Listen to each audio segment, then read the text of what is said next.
Marie Antoinette's story begins in the glittering courts of Versailles, a world of luxury and excess that few could imagine, let alone experience. Born in 1755 to the powerful Habsburg family of Austria, she was raised in the comfort of imperial palaces and the security of her family's reign. From an early age, she was groomed to be a political pawn in the complex game of European diplomacy. At just 14, she was married to Louis Auguste, the Dauphin of France, to solidify the bond between Austria and France. She arrived in France as a stranger in a foreign land, her Austrian roots immediately becoming a source of suspicion and hostility. The French people, already weary of the opulence of their monarchy, saw her as a foreigner, a symbol of everything wrong with the old regime. In the years following her marriage, Marie Antoinette's reputation became tarnished. As France's financial crisis deepened, so too did the resentment toward the royal family. The lavish spending of Marie Antoinette, coupled with her perceived indifference to the suffering of the common people, earned her the derisive nickname Madame Deficit. The French population, already struggling with famine, poverty, and taxes, blamed her for the country's economic woes. The extravagant parties and the ostentatious displays of wealth at Versailles seemed to mock the very real hardships that plagued the common people. To make matters worse, Marie Antoinette's failure to produce an heir for several years after her marriage led to public gossip and scandal. The pressure mounted, and as time went on, her position became more precarious. By 1789, tensions in France had reached a boiling point. The financial crisis, the failed leadership of King Louis XVI, and the widespread discontent among the people had all converged in a perfect storm. The storming of the Bastille on July 14, 1789, was the symbolic beginning of the French Revolution. Revolutionaries took to the streets demanding change, and the monarchy, once untouchable, suddenly seemed vulnerable. The royal family was placed under house arrest in the Tuileries Palace, and Marie Antoinette, once revered and adored, found herself trapped in a gilded prison. She was no longer the glamorous Queen of Versailles, but a woman who was increasingly seen as an enemy of the revolution. The revolutionary forces quickly turned against Marie Antoinette. Her Austrian heritage made her a target for suspicion, as many revolutionaries viewed her as a traitor to France. The press had a field day, publishing caricatures and pamphlets that painted her as a villain, a woman who had drained France's coffers and undermined the revolution from within. The once celebrated queen was now reviled by the very people she had been born to rule. The monarchy, which had been seen as the bedrock of French society, was under siege. As the revolution gained momentum, the royal family's fate seemed all but sealed. By the time the monarchy was formally abolished in September 1792, the royal family's position had become increasingly untenable. The French Revolution had reached a critical juncture, and the revolutionaries knew that the royal family could not be allowed to survive. Louis XVI was arrested and put on trial for treason, and in January 1793, he was executed by guillotine. For Marie Antoinette, the loss of her husband was devastating, but it also marked the beginning of a new chapter in her life, a chapter that would be marked by captivity, humiliation, and, ultimately, death. Now alone and stripped of her royal titles, Marie Antoinette was confined to the conciergerie prison, the antechamber of the guillotine. The once stately queen, who had been adored by the courts of Europe, was reduced to a prisoner. Her cell was cold and damp, the walls closing in around her as she faced the crushing reality of her fall from grace. The public, once enamored with her beauty and charm, now saw her as a symbol of everything they had risen up against. The years of lavish living, the scandals, the foreign ties, everything had conspired to create the perfect storm that would destroy her. As the days turned into weeks and then into months, Marie Antoinette's physical and mental state began to deteriorate. She was cut off from her family, her surviving children taken from her and placed in separate prisons. The loneliness was unbearable, and her health began to fail. Reports from those who saw her during this time paint a picture of a woman who had once been vibrant and regal but who now appeared gaunt, her face drawn and weary. Her hair turned white, her skin became sallow, and her once stunning beauty faded away under the harsh conditions of her confinement. Yet through it all, she maintained an air of defiance, refusing to allow herself to be completely broken by the revolutionaries who sought to destroy her. The news of her husband's execution had shaken her, but she still held on to the hope that she could somehow survive. As the months dragged on, Marie Antoinette's fate grew more and more uncertain. The revolutionaries, in their zeal to rid France of its royal past, had begun to turn their attention to her. In August 1793, Marie Antoinette was transferred to the Conciergerie, a prison on the Isle de la Cité, and it was here that the final chapter of her life would unfold. Stripped of her royal identity, she was now known only as the Widow Capet, a label meant to strip her of her former status and remind her of her fall from grace. The days in the Conciergerie were a constant reminder of how far she had fallen. The queen who had once dined in the grandest halls of Versailles was now confined to a damp, cold cell, guarded day and night by revolutionaries determined to keep her under constant surveillance. Her every movement was watched, her privacy completely denied. The psychological toll of imprisonment was immense, and Marie Antoinette's physical health continued to decline. In the midst of this, her final days were drawing near. The French Revolution had already claimed her husband's life, and soon, it would claim hers as well. The end of Marie Antoinette's imprisonment came swiftly, and the manner of her trial would be nothing short of a farce. By October 1793, the Revolutionary Tribunal had gathered enough evidence, much of it based on fabricated or exaggerated claims, to convict her. There was no chance of a fair trial. The revolutionaries were determined to rid France of the monarchy completely, and Marie Antoinette, as the last living symbol of that monarchy, would not be allowed to survive. Her trial was a political spectacle designed to humiliate her, and every aspect of it reflected the rage and vengeance of those who had brought about the revolution. The trial began on October 14, 1793, in the courtroom of the Revolutionary Tribunal. The Queen, now known only as Widow Capet, was brought before the tribunal under heavy guard. Her appearance was starkly different from the regal figure she had once been. Her hair had turned white, and she was gaunt from the months of confinement and abuse. Despite her physical transformation, she maintained an air of dignity. As she entered the court, her posture was straight, her head held high, and her gaze resolute.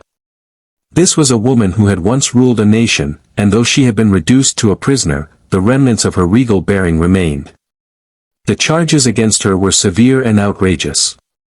She was accused of treason, of conspiring with foreign powers to destroy the revolution, and, most shockingly, of committing incest with her young son, the Dauphin Louis Charles. The latter accusation was a grotesque distortion of reality. The so-called confession was based on statements allegedly extracted from the young boy while he was imprisoned and under duress. Some revolutionaries even questioned the legitimacy of these claims, but the charges stuck, and they became the cornerstone of the prosecution's case. There was no evidence, no witnesses, and no real defense, only a desire to see her punished for the monarchy's crimes. Throughout the trial, Marie Antoinette was afforded no opportunity to call witnesses or defend herself properly. She was given only a brief moment to respond to the accusations. When asked about the incest charges, her only response was a quiet and dignified appeal, "I appeal to all mothers." This statement struck a chord with many in the room, including some who were not fully aligned with the revolutionaries. It was a simple and poignant defense of her character, yet it was ignored. The court was not interested in justice, it was interested in spectacle.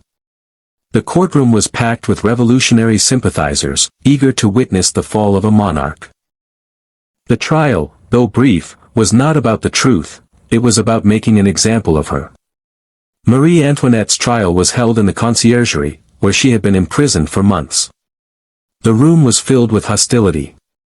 Even as the charges were read, the Queen remained composed, though the strain of her captivity was evident. Eyewitnesses, like the British diplomat Francis Jackson, who was present in France at the time, noted the oppressive atmosphere. The room was full of jeering, mocking spectators, and Marie Antoinette, once the epitome of grace, now stood alone before her accusers. No defense was allowed, no rebuttal to the allegations would be heard. The verdict was a mere formality. After 2 days of testimony, the jury found her guilty on all counts. The sentence, Death by Guillotine. The following morning, on October 16, 1793, Marie Antoinette was summoned from her cell in the conciergerie to face her fate. Her mind was made up, there was no hope of escape, no miraculous turn of events that could save her now. She had already lost her husband, and now, she would lose her own life. As she was led to the cart that would carry her to the scaffold, she was forced to wear the same simple clothes as any common criminal. No longer a queen, she was treated like the lowest of the low. Her hands were bound behind her back, and she was made to walk in front of the guards, her head held high despite the humiliation. She was not afforded a closed carriage as her husband had been, and instead, she was put in an open cart, exposed to the public. As the cart made its way through the streets of Paris, the crowds gathered in anticipation. The route was deliberately slow, designed to make her public humiliation last as long as possible. Thousands of onlookers lined the streets, some eager to witness the fall of the queen, others indifferent to her fate. Marie Antoinette sat quietly in the cart, her face pale and drawn, her hair now short and white from the ravages of imprisonment. Despite the shame of the spectacle, she maintained her dignity, keeping her gaze fixed straight ahead. She was a queen, even if no one else recognized it anymore. The journey from the conciergerie to the Place de la Révolution took over an hour, the crowds growing larger with each passing minute.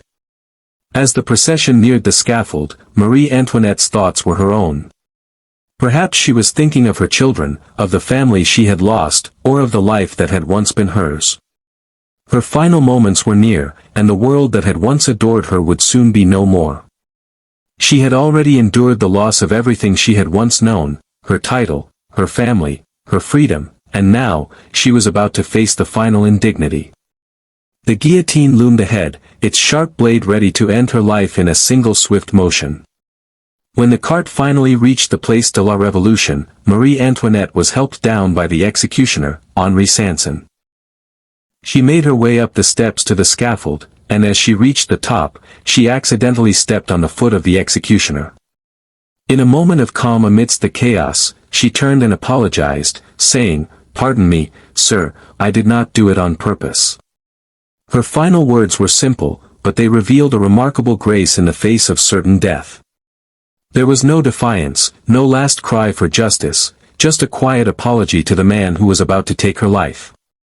At 12:15 p.m., the guillotine's blade fell, and Marie Antoinette, the last queen of France, was no more. Her death marked the end of an era, but it also marked the beginning of a new and brutal chapter in French history. The monarchy was gone, and the revolution had claimed its final, most visible victim. But while her execution was hailed by some as a triumph for the people, it left behind a nation forever changed. The revolution, having destroyed the monarchy, would soon turn upon itself, and many of those who had called for Marie Antoinette's death would find themselves facing the same fate. The legacy of her execution would linger in the annals of history as a grim reminder of how power can be lost and how quickly a ruler can fall from grace. The execution of Marie Antoinette marked a profound shift in the course of the French Revolution, but it was also a moment that would linger in the collective memory of the French people for generations. The revolutionaries, who had worked tirelessly to dismantle the monarchy and its privileges, now found themselves grappling with the consequences of their actions. In their zeal to overthrow the old order, they had eradicated the symbols of a centuries-old regime, but in doing so, they had unleashed forces they could not fully control. Marie Antoinette's death, while seen by some as a necessary act of justice, became a symbol of the revolution's darker side, the tyranny that can arise when vengeance replaces justice. For many, the public execution of Marie Antoinette was a cathartic moment.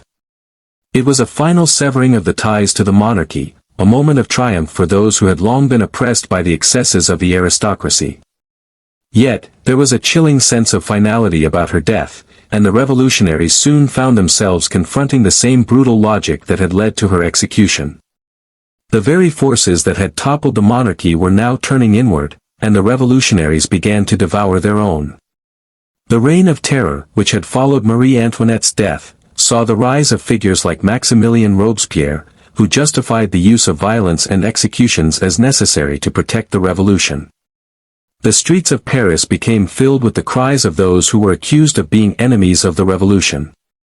The guillotine, once a symbol of justice, became a tool of mass repression, and the revolutionary ideals of liberty, equality, and fraternity became overshadowed by fear and bloodshed. The revolutionaries had rid themselves of the monarchy, but they had failed to realize that the very principles they had fought for were being eroded in the name of preserving the revolution. Marie Antoinette, who had once been reviled as the epitome of aristocratic excess, began to be seen in a different light. Over time, historians and writers have revisited her legacy, seeking to understand the woman behind the myth. Many came to view her not as the lavish, indifferent queen of the revolutionary pamphlets but as a victim of political forces beyond her control.